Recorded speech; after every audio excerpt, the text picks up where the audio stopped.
Well, g'day fishers, welcome back to another Friday fishing report for Port Stephens. The weather's looking glamour for the weekend, although a little light southerly on Sunday may just sort of get you off the water Sunday afternoon, but make the most of Saturday and Sunday morning, and the fishing is red hot, that's for sure. As we get in towards Christmas now, fishing's going to be pretty good into the summer months, so let's get into it. So in the bay this week, plenty of big flatties about still. They have moved down the estuary system a little bit, so those upper reaches still fishing pretty well. That upper reach of Tilligarry, still plenty of good fish up that way, but they are starting to spread out through the system now, which is fantastic. So those shore-based anglers fishing local are doing pretty well. Pete has been smashing them this week on those new Daiwa prawns that have come out, those 3-inch prawns. They've been slaying the flatties at the moment over the shallow sand flats and weed beds. I think he caught 2 fish, one at 80 and one at 88 this week, all land-based Port Stephens. So that's really, really good fishing. We'll throw up those photos as we do each week a little bit later on our socials. You can get a look at some of the good fish that have been caught. So some really nice flatties still out the bay there. The upper Karua system's fishing pretty well up towards Allworth there at the moment. There's been lots of small mulloway up there, but plenty of good flatties up there. A few blue swimmers up the Karua system, as well as a couple of muddies. So if you're keen on getting up that way, be worth a shot up there. Some good whiting on the flats at the entrance of the Karua River there, so around Tarlee and the artificial reef that fisheries put in on the left-hand side there. Some really nice whiting hanging around that oyster bar, and also a few brim as well. So if you're keen on your surface lure fishing, definitely worth a run now with this warm, humid weather, that's for sure. Up Tilligarry, still some good flatties up that way. Again, some juvenile mulloway caught in behind the racks this week, even though we had those really, really big tides. There was some juvenile mulloway caught in behind the racks there on soft plastic, so pretty cool to see those juvenile mulloway throughout the system, that's for sure. Some good blue swimmers up that way. Just put your traps a little bit deeper, around 5 metres the blues have been at the moment. So if you're keen on getting some blue swimmers for Christmas, now is the time, that's for sure. A couple of muddies up that way as well. Back towards Taylor's Beach, I should say, a few whiting along there.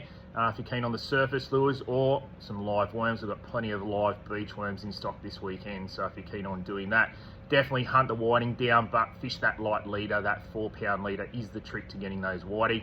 Just got to avoid the flathead, they don't bite you off, that's for sure. But some really nice sand whiting getting about in the estuary. Tides are only going to get better as well. We're coming off the back of that full moon, so the tides are going to get smaller, which means it's going to be better for fishing, that's for sure. A few more mulloway inside the bay there. Obviously over towards Fane Cove, those usual haunts, the back of Middle Island.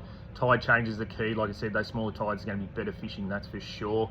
Definitely worth a shot. I know Dave Tubman got an absolute beauty. I think it's his son Noah actually got one on one of the new Squidtrex Vibes.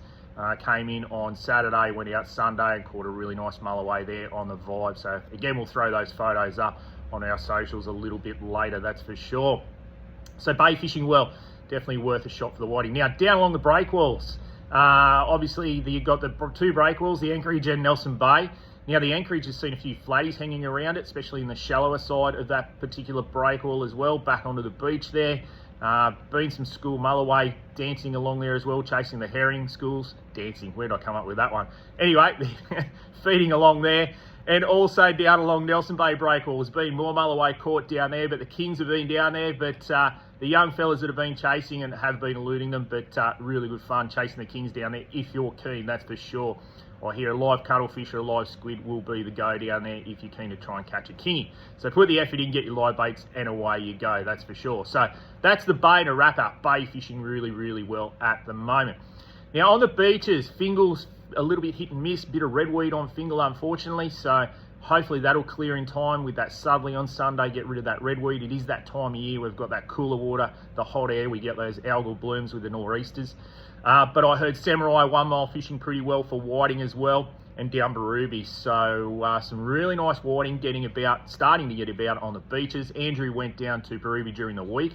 Well, that was a little bit rough. He fished those shallower margins and he got some really, really nice whiting. He said they were right in the shallow gutters, lightly weighted, throw a worm in there and away you go. So some good whiting starting to kick along the beaches at the moment. Also did hear of a mulloway caught over on the other side on Hawks Nest Beach, 162 centimetres. That's correct, 162 centimetres. I can verify, I haven't got a photo, but I can verify that is a monster mulloway. I heard it was in the vicinity of 40 kilos. So definitely was one that big caught up on the beach there last week. So some mulloway hanging around the beaches. Those smaller tides will be the go for your mulloway, I think, this weekend off the beaches. Now on the rocks, rocks have been fishing okay. There's been a few blue groper around. I saw Benny Lupton there weigh a really nice blue groper for the NBA Fishing Club weekend last weekend. So well done there. Those lower swell conditions made the going for a few blue groper. So you're keen on doing that. A few blueies around. There's lots of bream still in the washes this time of year, which is surprising. I think if you fish the back of that southerly, if the swell picks up, I think it'd be worth a shot at a few reds. Salmon and Taylor off all the major headlands, so Fingal Bay, 1 Mile, all those areas, there's plenty of salmon and Taylor there as well. Now on the offshore scene, some really good snapper caught this week. Spoke to Ted, he caught some absolute beauties, just fishing south of Broughton there. He was in about 30 metres, floating baits down, got 2 rippers at 6 kilo each. I heard there's some nice fish up towards the Big Gibber as well, fishing that deeper water, that 40 metre stuff. So definitely worth a shot on some reds. Up at Edith, I know Shane went up to Edith, got some nice fish on the plastics there as well. So definitely worth a shot on the snapper now on the back of the moon. Some good kings around as well. I know Shane and Mullet went stick baiting up at Edith and got some really nice kings on the stick baits. So not monster fish, but really nice fish. I think they were around about that 12 kilo mark. So good fish on the stick baits, that's for sure. So up on the Edith there, some really nice kings getting around. On the artificials only, just remember, that's for sure. Down around the islands, Little Island, Big Island, there'll be some snapper in the washes there. I think I reported last week if you got in there and threw a bait in the wash, you'd get a snapper. Well, a couple of people did just that, got some nice fish around that 2 to 3 kilo mark. So definitely worth a shot. Down towards Boulder Bay, worth a shot down there as well at the moment. And Boat Harbour will fish pretty well too. So that's it for this week. It's going to be a good weekend Saturday. Just remember that southerly coming through on Sunday, but definitely worth getting out there for a fish, and we'll talk next week.